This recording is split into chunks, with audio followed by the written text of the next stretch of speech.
नमस्कार। मैं साहिल गुप्ता सीए।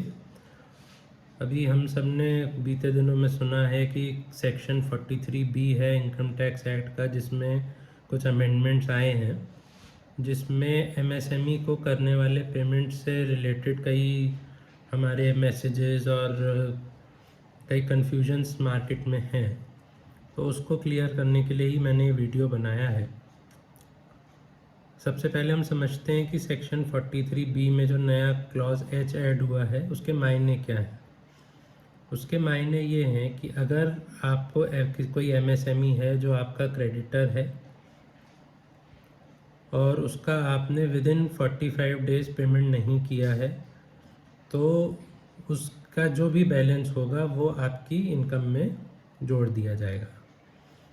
पर अब जब हम इसको डिटेल में समझते हैं तो हम इसमें कई पॉइंट्स हमारे निकल के आते हैं। सबसे पहली बात, क्या ये सब पे एप्लीकेबल है, छोटे बड़े सारे व्यापारियों पे एप्लीकेबल है? तो उसका जवाब है नहीं। अगर आपका केस इनकम टैक्स एक्ट में ऑडिट में नहीं होता है, यानी आपका टर्नओवर 1 या 2 करोड़ जो भी लिमिट है उसके से कम है और आप 8% से या 6% से ज़्यादा प्रॉफिट दिखाते हैं, तो ये आप पे एप्लीकेबल नहीं है, क्योंकि इनकम टैक्स एक्ट का सेक्शन 44AD इससे आपको छूट देता है। अब आते हैं वो जो इनकम टैक्स एक्ट में ऑडिट करवाते हैं जिन पे ये एप्लीकेबल है। अब एक्ट में एमएसएमई तो कहा गया है, पर एमएसएमई की फुल फॉर्म होती है micro, small and medium enterprises. तो इसमें ये जो हमारे प्रोविज़न है ये माइक्रो और स्मॉल एंटरप्राइजेस पे लगते हैं, मीडियम पे नहीं लगते हैं। अब मीडियम एंटरप्राइजेस कौन सी हैं? जिनका टर्नओवर 50 करोड़ से ज़्यादा है और जिनका प्लांट एंड मशीनरी का इन्वेस्टमेंट भी 10 करोड़ से ज़्यादा है।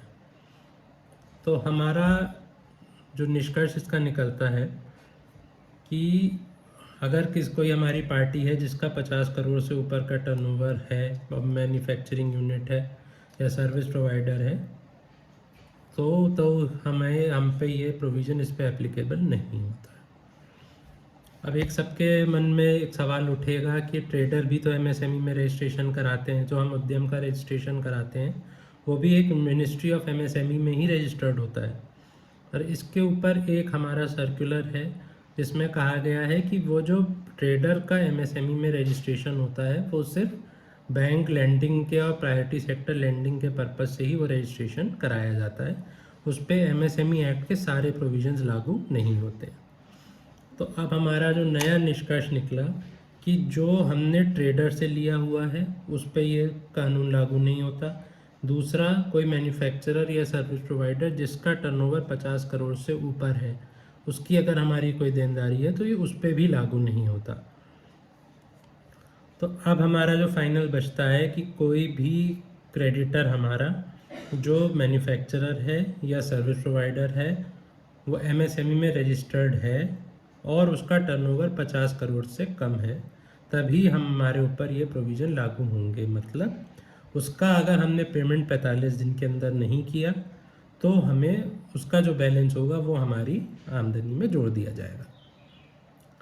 अब इसमें कुछ सवाल हैं जिनका मैं आपको जवाब दे दूं जो आपके जहन में उठ सकते हैं कि जो पुराना बैलेंस है, जो फाइनेंशियल ईयर 23-24 में हमारा ओपनिंग बैलेंस था, ये उस पर लागू नहीं होता। दूसरी चीज़ कि अगर आपके और आपके क्रेडिटर के बीच में कोई टर्म्स डिसाइडेड नहीं है कि आपको कितने दिन में पेमेंट करना है, तो आपको वो 45 दिन से घटा के 15 दिन माना जाएगा। मतलब अगर आपने 15 दिन में पेमेंट नहीं किया तो आपको वो आमदनी में जोड़ा जाएगा। और मान लीजिए आपके और उनके बीच में तय है कि आप 60 दिन में या 90 दिन में पेमेंट करेंगे, तो 45 दिन की लिमिट मानी जाएगी। जो उसके ऊपर का समय है उसका बेनिफिट आपको नहीं दिया जाएगा। तो अगर आपने 45 दिन में पेमेंट नहीं किया है तो उसको आपकी इनकम में जोड़ा जा सकता है। अब ये थोड़ा सा कठोर नियम है। अब समझने की बात यह है कि हमें करना क्या है। सबसे पहली बात कि जो हमारे जिनसे हमारा रेगुलर ट्रेडिंग है और जिनके बैलेंस हमारे ज़्यादा रहते हैं उनसे हम कोई रिटन में, कोई ईमेल के फॉर्म में हम अपने पेमेंट टर्म्स को एक रिटन में लेके आएँ जो कम से कम 45 दिन हो या उससे ज़्यादा हो, जिससे हम 45 दिन का तो पूरा बेनिफिट ले पाएँ। उसके अलावा जो भी हैं उनसे हम MSME का उनसे सर्टिफिकेट मंगवाएं, जिससे हमारे पास बाद में ये कहने के लिए हो कि हमने किस आधार पे इसका बेनिफिट लिया है या नहीं लिया है, वो हमारे पास।